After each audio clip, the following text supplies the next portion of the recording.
Salut à tous et bienvenue dans ce colis, et aujourd'hui nous en avons une bonne grosse boîte. Et donc, on va ouvrir ça tout de suite, je sais pas pourquoi j'ai ça dans la main. Alors la première chose que j'ai sortie, c'est une alimentation de chez Lighton. Oh, merci de m'envoyer une bombe artisanale. Ensuite, nous avons une alimentation, une Huntky V-Power. Oh, à cause des fils, je pourrais pas vous la tourner dans le bon sens, ou alors... faites preuve d'un peu d'imagination. Donc, voilà, dites-vous qu'elle est dans l'autre sens. Donc, qu'est-ce que je disais? Oui, cette alimentation, alors si je me souviens bien, c'est ce modèle-là, ou alors un modèle très proche, qui a été testé. Bon, enfin, c'est pas le seul à avoir ce problème, mais en tout cas, il y a toutes les alimentations no-name comme ça, là, qui essayent de se faire passer pour des alimentations pro parce qu'elles pèsent lourd, mais en réalité, c'est juste le métal d'extérieur qui est très lourd, et puis à l'intérieur, c'est juste de la crotte. Toutes ces alimentations-là, en fait, c'est-à-dire les Advance qui se font passer pour des trucs gamers, ou vous avez aussi... qu'est-ce qu'il y a d'autre exactement? Attendez, il y a Eden aussi qui fait ça. Eden, attends, oui, Maxine Power aussi, qui est Eden aussi, hein, c'est la même marque, hein, c'est juste qu'ils ont changé de nom parce que Eden c'était trop voyant comme marque maintenant. Ensuite, qu'est-ce qu'il y a d'autre aussi? Bon, il y a plein de marques comme ça, LC Power aussi qui se fait passer pour ça. Toutes ces alimentations ont le même problème, c'est-à-dire que si on prend le nombre de watts qu'il y a sur l'alimentation... Bon, attendez, je vais faire un effort. Voilà, c'est bon, elle est dans le bon ordre. Si on prend le nombre de watts qui est marqué sur l'alimentation, en réalité on l'a fait exploser, il n'y a aucune sécurité anti-surcharge, et on l'a fait exploser en fait. C'est n'importe quoi, parce que normalement, où il y a une sécurité anti-surcharge, et là on se rendrait compte que l'alimentation fait pas le nombre de watts qui est marqué dessus, parce qu'elle se déclencherait en dessous du nombre de watts qui est marqué, bon, voilà, bon, ça permettrait de... Mais au moins, les périphériques qui sont branchés dessus seraient saufs. Oui, ça exploserait pas, etc. Bon, il y aurait pas de problème. Mais eux, ce qu'ils font, c'est que en plus que ce soit faux, ce qui est marqué sur l'étiquette, il y a absolument aucune protection. Alors ça explose et ça embarque votre disque dur, parfois la carte mère, parfois ça va même jusqu'au processeur, mais ça par contre c'est vachement rare.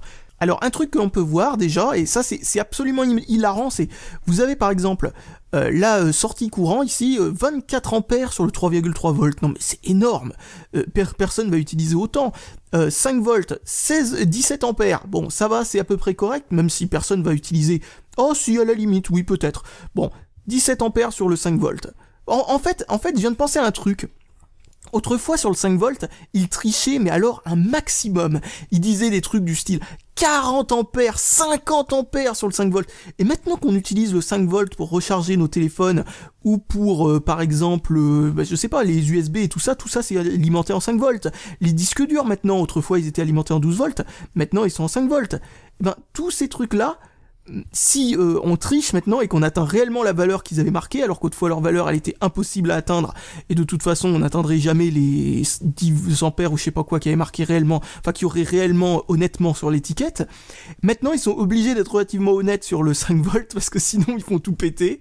Mais bon, il en reste quand même que ça reste un petit peu aberrant, mais attendez, on n'est pas encore arrivé au moment où ça devient vraiment pourri. Regardez, 12 volts, rail 1, 18 ampères. 12 volts, rail 2, 18 ampères. Ensuite, vous avez, bon, le moins et le volt, le 5 volts VSB. Le plus drôle, c'est quand on regarde en dessous. Donc, watts de sortie, 500 watts. Ensuite, vous avez le plus 12 volts 1. Et il y a marqué... Pourquoi il y a marqué V1? Mais où est pas... C'est V2. Bon, je suppose que c'est V1,2. Donc je suppose que ça veut dire V1 et V2, je suis pratiquement certain que c'est ça en fait, parce qu'il y a marqué ensuite, bon si on enlève le on voit deux sorties, donc je suppose que ça veut dire les deux rails. Donc voilà, si on prend les deux trucs, il y a marqué combiné, le courant ne peut pas excéder 29 ampères. Donc ça fait 18 plus 18 égale 29 chez eux. Ah, ils sont très forts en maths. Donc là d'un coup, vous avez 7 ampères qui disparaissent complètement. Et donc bon bah ça fait du coup que ça fait moins de watts en réalité. Donc on va faire le calcul. Vous avez 5 volts, 3,3 volts, alors ça fait 130 watts d'après eux. Faisons le calcul réellement, juste pour voir. 3,3 fois 24, voilà, plus 5 fois... combien ils ont dit déjà? 17 ou un truc comme ça? Oui c'est ça, 17... Hop, 17, voilà. Donc voilà, bon bah déjà on a 30 watts qui ont disparu, on sait pas pourquoi, 35 watts même presque. Ensuite nous avons, alors le 5 volts VSB il fait pas partie du calcul normalement, donc on va pas le calculer. Puis ensuite nous avons 12 fois 29 si j'ai bien compris, donc plus 12 fois 29, c'est comme ça qu'on fait pour calculer les watts. Et là, on se retrouve avec 512 watts. Donc si on regarde tout ça, on voit qu'on est réellement sur du 512 watts, mais du 512 watts chelou, parmi lesquels on aurait enlevé 160. Bon, là ils disent 130, donc bon, allez, on va en enlever 30. Moins 35, parce que c'est, voilà, et voilà, voilà ce qu'ils nous annoncent. Donc ils nous annoncent 477 watts, si on regarde par rapport à ça. Ensuite, bon, bah, bien entendu, on a 2 rails qui en réalité n'en sont qu'une seule, étant donné qu'à la fin, on se retrouve qu'avec 29. Bon, bah voilà, pourquoi pas, en même temps, c'est toujours mieux que ce soit qu'une seule rail, mais a priori, c'est qu'une seule rail de moins de 18, hein, parce que quand j'ai entendu que cette alimentation grillait, quand elle arrivait même pas, et en très peu de temps, elle grille quand on atteint même pas 450 watts, bon, ça montre qu'il y a vraiment un souci, quoi.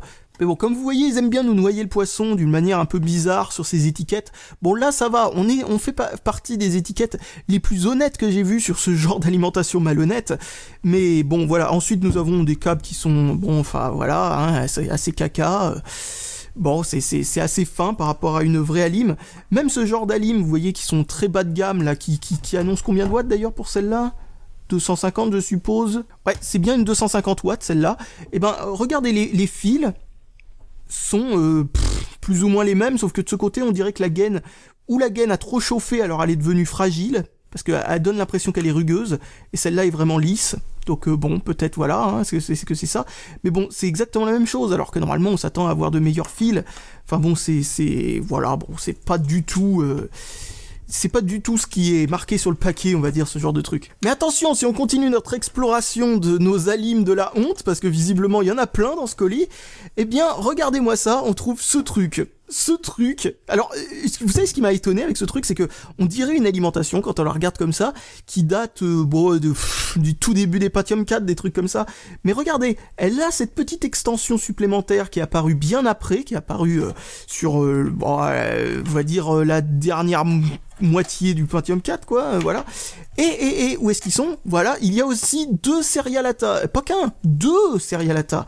Et il y a bien entendu ce truc-là. Il manquerait plus qu'il y ait le ATX 12 volts 8 pins, parce que ça serait vraiment drôle. Mais regardez-moi ça, est-ce que vous voyez pas un problème avec cette alimentation ? Regardez.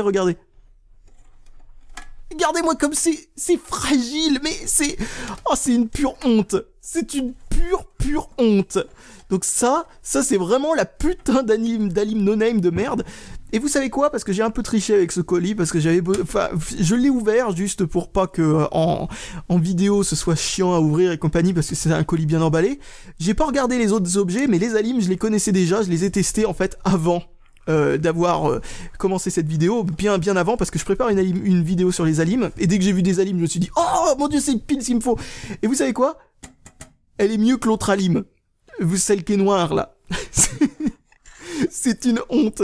Cette alim qui est complètement pas aux normes, quoi, qui est juste... Non, mais comme de la façon que ça tangue, cette alim, je suis sûr qu'on pourrait le tordre tellement que ça risquerait de toucher une patte d'une résistance ou un truc comme ça sur la carte, là, qui est très proche du reste du métal, là. Donc il suffit de bien tordre comme ça et... oh là là. Cette alim, c'est juste pas aux normes. C'est juste... Ah, il est rempli de poussière, tiens. C'est juste... c'est presque mortel. Et regardez ce qui est marqué dessus. 550 watts. Plus que l'autre. Alors 550 watts, mais bon, quand je vous parlais du 5 volts qui dit n'importe quoi, vous voyez 28 watts sur le 28 ampères sur le 5 volts, donc 28 fois 5 si vous voulez avoir le nombre de watts.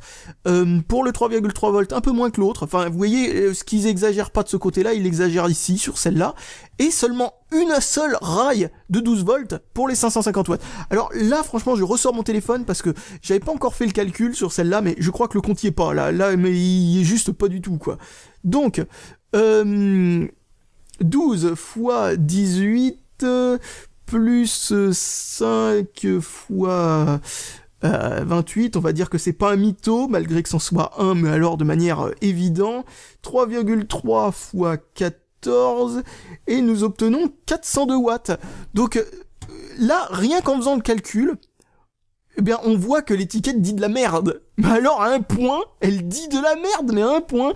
Et attendez, faut que je regarde, indépendamment du reste, combien nous avons de watts sur le 5 volts. Rien que le 5 volts nous donne 140 watts. Attends. Et plus 3,3 fois... oui, non, c'est bon, j'ai eu peur de taper à côté encore. Plus fois 14. Et donc, nous avons déjà la moitié de ce que peut donner cette alim, presque. C'est juste le 3,3 et le 5 volts, en sachant que le 12 volts, c'est ce qu'on utilise réellement dans une alim. Tout le reste est quasi inutilisé sur ce genre d'alim. Ah tiens, je viens de voir que c'est mal vissé en plus, ce truc-là. Bon, ça change rien à la rigidité du truc, parce que c'est pas parce que c'est mal vissé que ça bouge dans tous les sens, hein. Mais à force de bouger dans tous les sens, ça a dû se dévisser légèrement, c'est génial. Voilà, c'est revissé, c'est beaucoup mieux, hein. Bon bref, qu'est-ce que je disais? Oui, donc un autre truc que je peux dire avec ces alim no-name, c'est que celles-là, comme l'autre, ne sont pas thermorégulées, c'est-à-dire que le ventilateur est tout le temps à fond, donc ça fait pas mal de bruit, et surtout le refroidissement, c'est-à-dire les radiateurs qu'il y a dedans, sont juste insuffisants pour pouvoir se permettre une régulation, quoi, tout bêtement. Bon, maintenant on arrive dans ce que je ne connais pas, donc nous avons ce truc. Il y a un port VGA dessus. Qu'est-ce que c'est que cette chose? Aïe. Non, ça doit être un port série, je suppose, parce que là, je suis en train de tenir quelque chose qui ressemble à s'y méprendre un volant de voiture. Donc, qu'est-ce que c'est que ça? Ah, c'est bien ça. C'est un volant Big Ben. Un volant... Aïe, aïe, aïe. Désolé pour ceux qui utilisent un casque et qui sûrement se sont fait bousiller les oreilles par l'emballage. Donc, nous avons cette chose, un casque Big Ben avec toutes sortes de boutons dessus. Alors comme d'habitude, nous avons les fameux boutons Big Ben, c'est-à-dire ceux que quand tu fais ça, tu sens qu'ils bloquent légèrement, vous voyez, c'est-à-dire qu'en fait, au lieu qu'on passe dessus et que le bouton voilà, s'enfonce, quoi, tout bêtement, et ben là, on bute, en fait, sur le bord du bouton, et c'est très désagréable. Bon, vous allez me dire, on fait pas souvent ça en jeu, mais on passe souvent d'un bouton à l'autre en jeu très rapidement, et quand on fait ce geste, et ben, on gratte forcément dessus, et c'est très désagréable avec toutes ces manettes no-name foireuses. Bon, là, nous avons de quoi... je sais pas, les freins, passer les vitesses ou je sais pas quoi qui peuvent se trouver là. Oui, ça dépend de ce qu'on a envie d'en faire, à mon avis. Tiens, d'ailleurs, là, il y a frein et accélérateur, ici, si on veut. Donc là, on s'en sert plutôt pour passer les vitesses, disons. Oui, bon, qu'est-ce que j'étais en train de dire sinon à propos de ça? Oui, ces trucs-là sont tellement dégueulassement mous. Enfin, ça respire le cheap, ces trucs. Les boutons sont pas géniaux, mais le reste a l'air d'être à peu près convenable, mais connaissant Big Ben... Ah tiens, il y a même un klaxon. Connaissant Big Ben, il y a des chances que ça fasse 3 mois avant de ne plus fonctionner. Ça, c'est vraiment un port série, ça. Hein. Non, c'est un port VGA. Putain, mais pourquoi c'est un port VGA? C'est une utilisation complètement propriétaire d'un port... Bon, après, j'appelle ça port VGA, mais c'est pas le vrai nom de la prise en elle-même. C'est son utilisation fréquente, quoi. Ensuite, nous avons une barrette de 256 mégaoctets de DDR qui va rejoindre ma collection impressionnante de barrettes de RAM. Ensuite, nous avons quelques jeux PC pour jouer avec cette chose-là, bien sûr. Donc, nous avons... j'ai pas le reste du truc, donc je sais même pas si... Donc, ce transport, je sais pas ce que ça veut dire en français. Donc, voilà, non, tout est en allemand. Bon, bah, un simulateur allemand sympathique. Ensuite, SimCity 4, donc voilà, bon bah voilà un jeu que, bon bah si on aime ce genre de jeu, je suis plus sûr duquel est le moins amusant des SimCity, parce qu'il y en a un où la taille de la ville qu'on peut faire est vraiment trop petite. Je suis pas sûr que ce soit le 4 ou que ce soit un autre. Donc Commando 3 ensuite, je sais pas ce que c'est du tout que ce truc.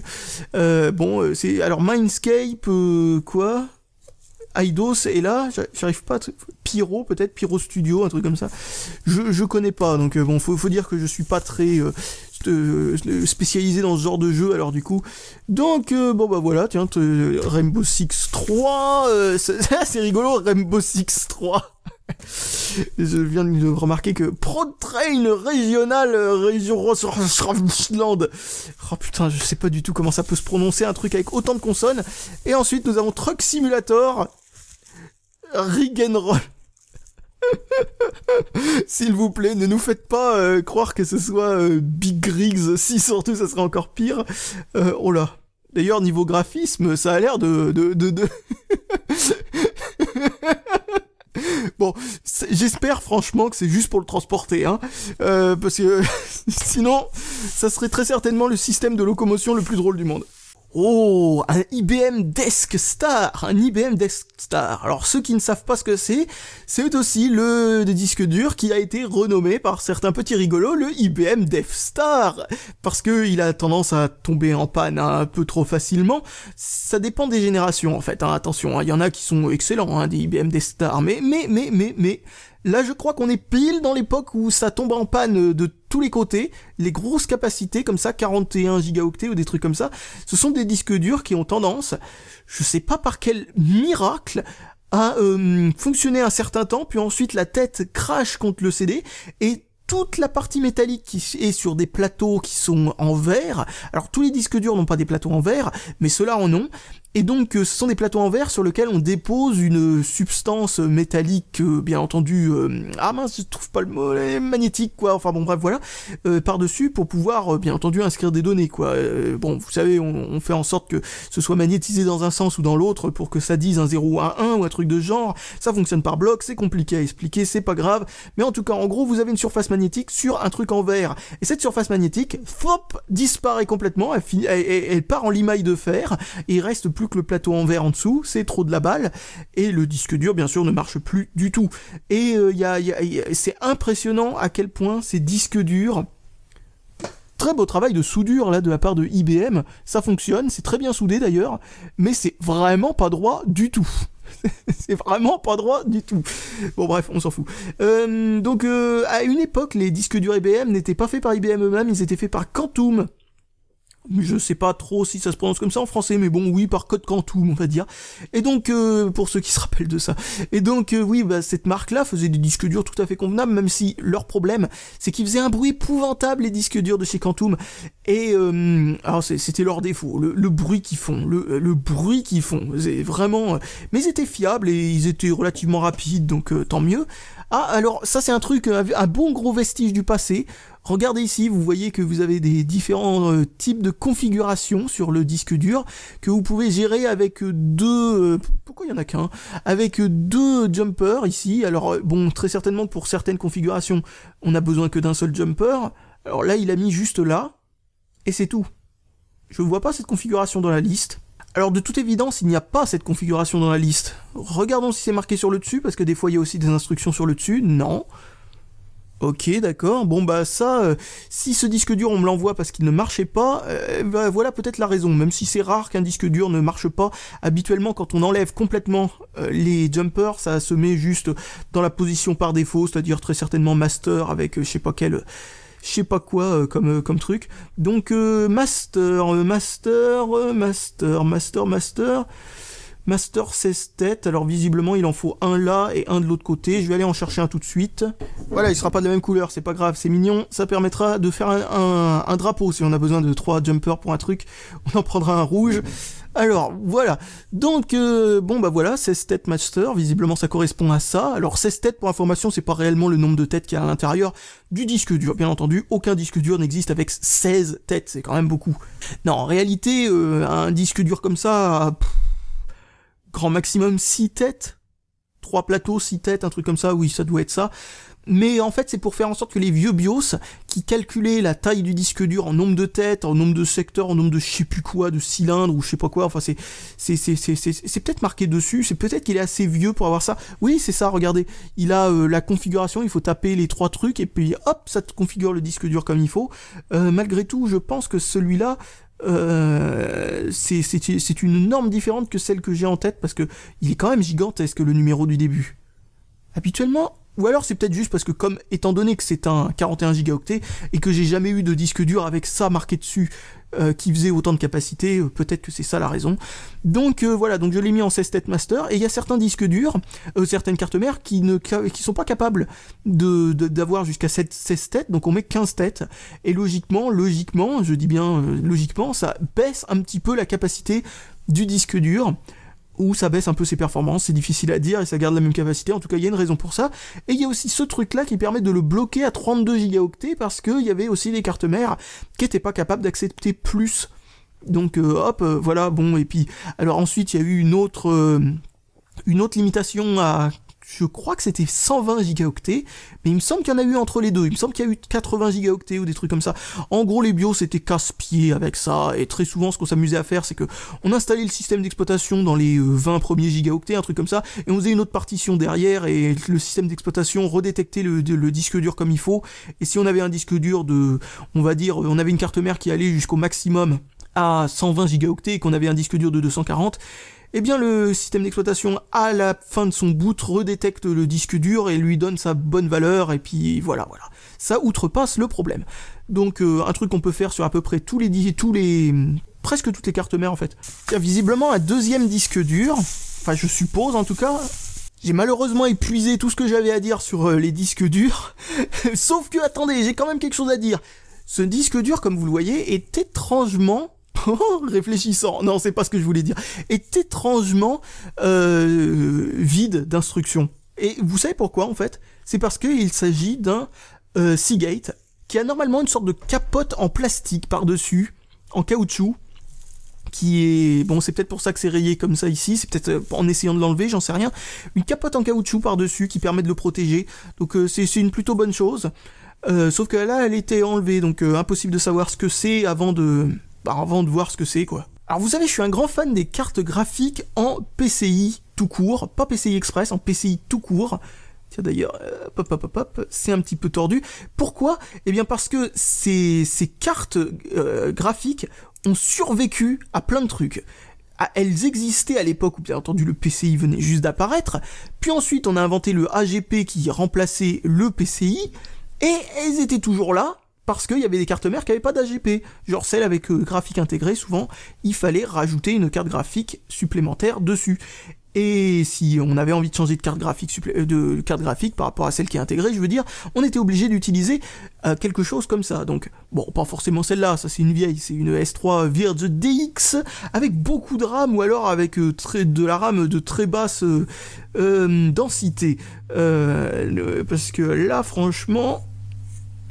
faut décoder ce qui a marqué sur les puces pour savoir la quantité de RAM qu'il y a là-dessus. Je sais plus comment on fait ça. Je vois tirer 50 BJ, donc je suppose que c'est 50 nanosecondes ou un truc comme ça pour l'accès et tout ça. Mais après 256 je vois dessus, donc je suppose que c'est 256 kilobits. Donc du coup faut diviser ça par 8 et vous avez le nombre en oui, kilobits, oui. Et vous avez le nombre en kilo-octets, parce qu'il y a un K derrière en plus, donc ça me suggère ça, je sais pas pourquoi. Mais oui, je suppose que c'est que ça. Donc bref, une vieille carte graphique en PCI, peut-être l'une des premières d'ailleurs, soit dit en passant.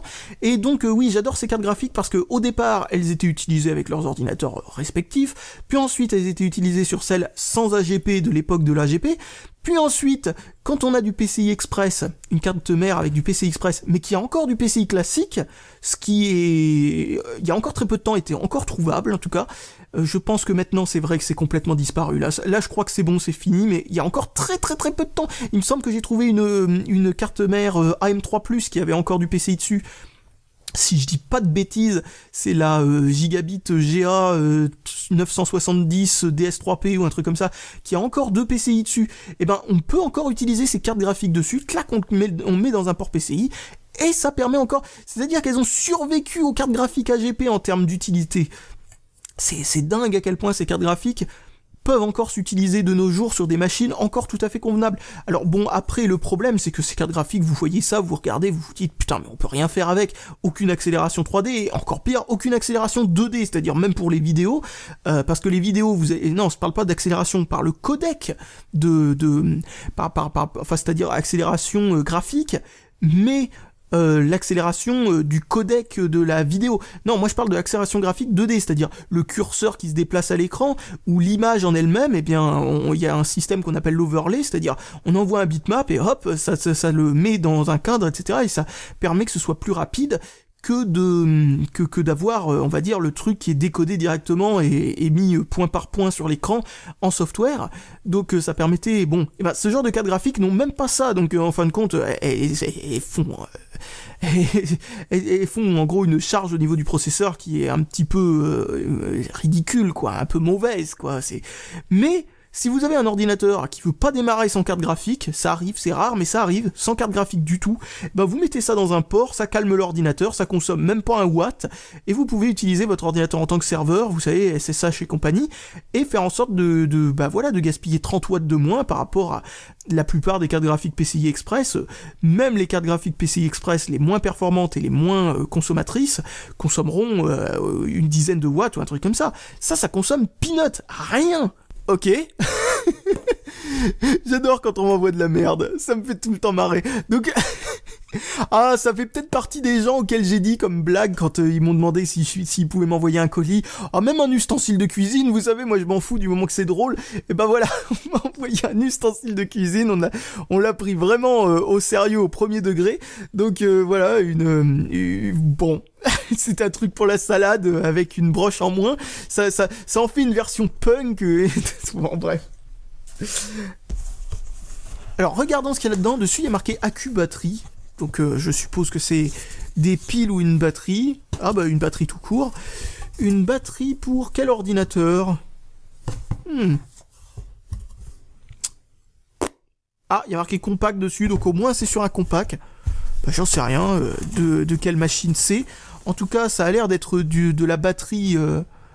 Ah, c'est fait par un bout de batterie, oui, bon, ça... C'est peut-être mieux que ce qu'on trouve sur eBay à 2,50 balles qui ne fonctionne pas au bout de 2 semaines, voire moins. Donc, bon, je sais pas. Bon, après, la qualité est peut-être médiocre aussi, mais la batterie pèse son poids. Bon, bah voilà, je sais pas du tout si ça me servira un jour. Il me faut un ordinateur compact qui aille avec. Alors ensuite, nous avons une grosse boîte blanche que je ne peux pas mettre sur le bureau, je me rends compte, donc... je vais l'ouvrir comme ça. Alors nous avons un câble USB, nous avons une boîte, et un dernier truc qui là par contre est intéressant. Tiens, je viens de me rendre compte que ça vient même avec ses drivers, ses pilotes et compagnie. C'est un lecteur CD externe. Alors si on peut le démonter et changer le lecteur qu'il y a dedans et mettre dedans un graveur DVD, ça me serait vachement utile parce que alors c'est fait par Freecom. Voilà, Freecom Classic Series. Ok, d'accord. Au moins, en mettant un nom comme ça, même quand ça vient juste de sortir, on peut pas se tromper, parce qu'au bout d'un moment, ça deviendra peut-être un vieux truc qu'on pourrait classifier de vieux truc classique. Donc voilà, c'est un graveur, parfait. Au moins, c'est un graveur CD, c'est déjà ça. Ouais, bah, ce qui me fait marrer à chaque fois, c'est ça. Les deux prises pour brancher le son analogique sur un graveur externe. J'en ai un autre, un truc comme ça, mais il marche plus. Il faut que je vois si je peux démonter justement pour changer le lecteur qu'il y a dedans. Mais il a l'air tellement chiant à démonter. Et en plus, je viens de me rendre compte, vous voyez, il prend la poussière. Je viens de me rendre compte qu'il est fait aussi par Freecom. Et lui aussi, c'est un graveur. Tiens, j'avais jamais fait gaffe à ça. Mais le problème, c'est pas ça. Le problème, c'est que vous avez vu que lui, il utilise une prise USB tout à fait classique. Voilà. Lui, voilà pourquoi oh putain, voilà pourquoi je rechigne à le réparer. C'est parce que il faut un cordon spécial pour pouvoir l'utiliser, parce qu'en fait, en réalité, là, ce qui sort, c'est l'IDE, si je dis pas de bêtises, et ensuite, c'est le boîtier qui se branche dessus, qui le transforme ou en Firewire, ou en Serial ATA, oui, enfin, en Serial ATA, je pense qu'il est jamais sorti, mais, ou surtout en USB. Donc voilà, il y a ce petit boîtier, mais le problème c'est que ce petit boîtier c'est complètement détérioré, il se déboîte dans tous les sens, il faut que je le colle à superglue ou je sais pas quoi. Donc bon bah voilà, ce truc là, je le laisse de côté depuis un bon moment, mais celui-là il utilise de l'USB classique, ça sera beaucoup plus intéressant. Alors ensuite nous avons un truc vachement sympa, je trouve ça toujours aussi rigolo ces trucs là, c'est un guide d'air comme faisaient beaucoup de constructeurs de PC à une époque. En fait l'idée c'est que ça se met du côté du ventirad, on met ça, pouf, de ce côté-là. Après, ensuite, ça dépend comment c'est foutu. Il peut y avoir le ventilateur de ce côté-là ou de l'autre côté sur le boîtier, sur le côté du boîtier. Et ensuite, quand vous fermez le boîtier, pouf, ça vient se plaquer sur le côté du boîtier, en fait. Et ça permet de faire en sorte que la chaleur du processeur soit directement envoyée vers l'extérieur ou au contraire que l'air soit directement pris par là et envoyé sur le processeur, l'air frais. Et ça, c'est typique de l'époque Pentium 4. Et je n'en avais pas. Et ça peut toujours servir parce que je crois que j'ai un boîtier qui s'adapte là-dessus, justement. Je sais pas si c'est Acer ou HP ou... il y a plein de marques qui ont utilisé ça. Hein. Il y a plein de marques qui ont utilisé ça, mais ce modèle en particulier, je ne sais pas trop. Parce que oui, le Pentium 4, à une époque, eh bien, il chauffait tellement et on ne savait juste tellement pas comment le refroidir. On était obligé d'utiliser des stratagèmes de ce genre. Donc, une autre série de jeux, nous avons Bus Driver Gold. Gold. Bon... tiens, c'est écrit en anglais pour une fois. Donc ensuite nous avons Simulator.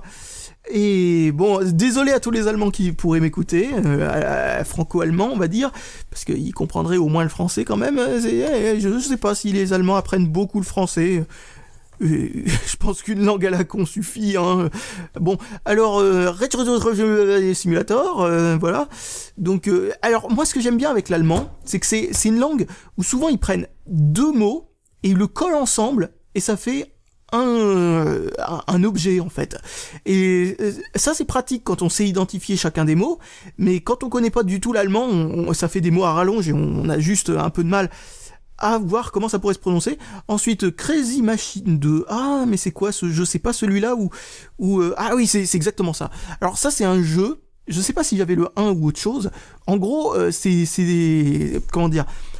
C'est des petits trucs où on dispose des objets, etc. Et ça doit faire, vous savez, ce genre de piège comme il y avait dans certains cartoons et tout ça, où ça déclenche n'importe quoi et tout ça, et ça finit par faire l'effet escompté, alors qu'au départ, quand on voit ça, on se dit, il n'y a aucune chance que ça marche. Eh bien, celui-là, c'est la suite de ce vieux jeu DOS qui est sorti sur PC en 2008. Ah ouais, c'est si récent que ça? Non, même il y a marqué 2012 dessus, il y a marqué 2008 ici, c'est visiblement il a reçu un prix en 2008, mais ça c'est une réédition. Enfin bref, c'est un jeu amusant. Et, ah tiens, un jeu PS2 pour une fois.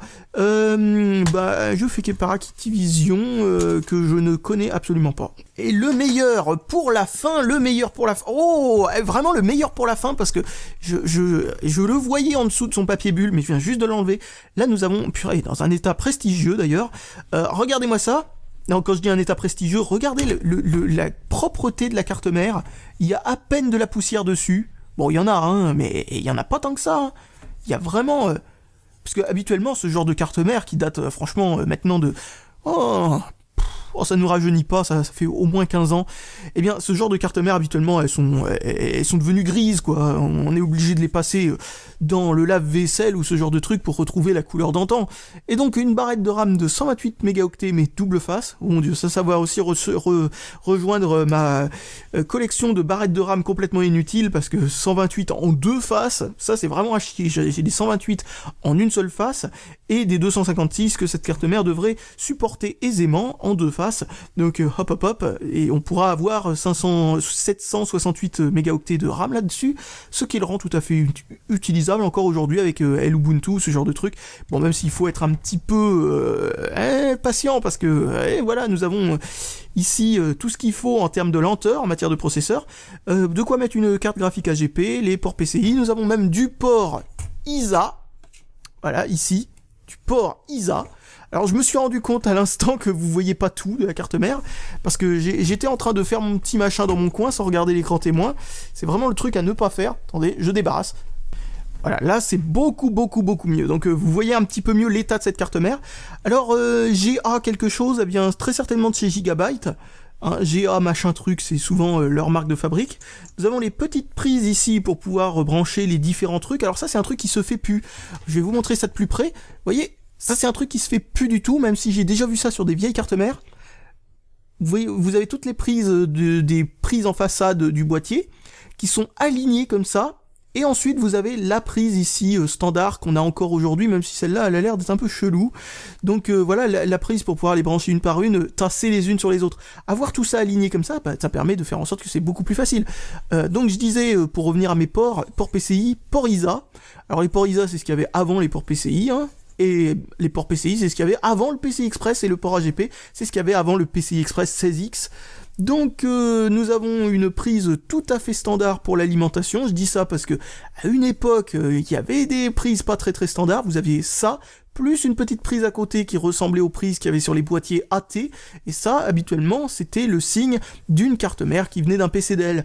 Et donc ensuite nous avons des condensateurs de chez Sanyo ici, très bons condensateurs, qui vont très certainement encore vivre bien longtemps, même si dans 10 ans je suis même sûr que même les très bons condensateurs vont commencer à avoir besoin d'être changés, donc pour ceux qui ont envie de restaurer l'histoire de ces vieilles machines, et bien il va falloir très certainement, si une carte mère qui marchait parfaitement bien du jour au lendemain ne marche plus, chercher la panne, et très certainement elle commencera à venir là, parce que c'est très rare ça. Habituellement les condensateurs ça explose, mais dans certains cas les condensateurs sèchent, et c'est à dire qu'en fait l'électrolyte dedans est complètement sèche tout bêtement, et elle ne fonctionne plus. Donc il faut les remplacer, et on voit pas de visu à l'extérieur qu'ils ne marchent plus. Donc là, nous avons, c'est pour ça surtout que je trouvais ça merveilleux, c'est que nous avons une carte mère typiquement montée par un gars lui-même. Ah tiens, pas de son sur cette carte mère. Nous avons 2 ports série, un port parallèle, 2 ports USB, un port PS2 et un port PS2 pour souris. Et ensuite ici, alors là vous avez les fameuses attaches super chiantes des processeurs en cartouche, et vous avez ici le Ventirad stock d'Intel. Je crois qu'on ne l'a encore jamais vu dans mes vidéos. Le Ventirad stock d'Intel pour un Pentium 3 a priori. Oui, c'est bien ça, c'est marqué ici. Donc le Ventirad stock, bon, je sais pas pourquoi on l'a encore jamais vu, parce qu'il était pas si mauvais que ça. Je suppose que c'est parce qu'on a dû avoir que des processeurs en cartouche qui venaient vous savez, de constructeurs annexes, qui eux n'avaient que cette partie-là et pas la partie Ventirad dessus, donc ils devaient mettre leur propre Ventirad. Donc je sais pas du tout comment ça s'enlève, c'est la première fois que je vois ces attaches. En fait, les attaches qu'il y a sur les processeurs de ce type-là, là, les processeurs en cartouche, j'en ai jamais vu une seule identique sur chaque processeur. C'est juste un truc de fou. Un truc de fou. Bon, alors, normalement, nous avons des attaches sur les côtés, là, et ces espèces de trucs, là, logiquement, si on les relève, ça permet d'enlever les attaches. J'ai même pas l'impression que ça marche.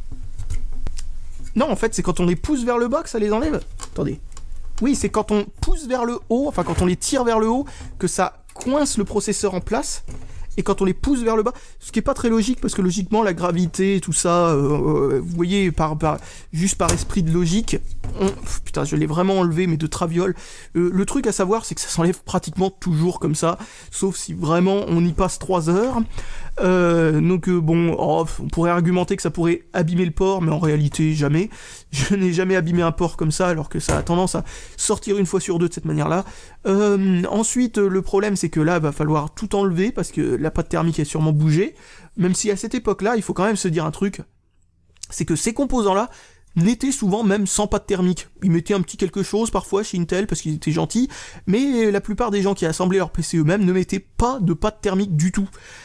Sur les Pentium 1 ou des trucs comme ça, ils posaient un radiateur dessus sans pâte thermique. Et ça, c'est assez étonnant à voir aujourd'hui, parce qu'on se dit, faut vraiment être con pour mettre un processeur sans pâte thermique. Ouais, à l'époque, c'était, comment dire, plus ou moins dispensable, on va dire. L'inverse d'indispensable, hein, pour ceux qui se demandent, parce que j'ai eu quelqu'un qui m'a posé la question dans un commentaire, j'étais en train de me dire, bon, dis donc, enfin bref. Et donc oui, le petit ventilateur Intel, c'est le même que celui qu'on retrouvera ensuite sur les sockets 370, ce même petit ventilateur, mais dans un packaging différent, avec un radiateur minuscule, et ça se mettait sur le socket et tout ça, c'était minuscule, c'était tellement petit. C'était tellement petit. Alors habituellement, oui voilà, ça le fait aussi sur celle-là. Habituellement, on tourne... Ah, il faut les retirer vers le haut si on veut avoir... Regardez, ils ont mis un condensateur un tout petit peu plus vers le bas pour qu'on puisse le mettre en face. Et celui-là, logiquement, il faut le mettre totalement en bas. Non, totalement en haut. Alors là, ils ont été cons, là.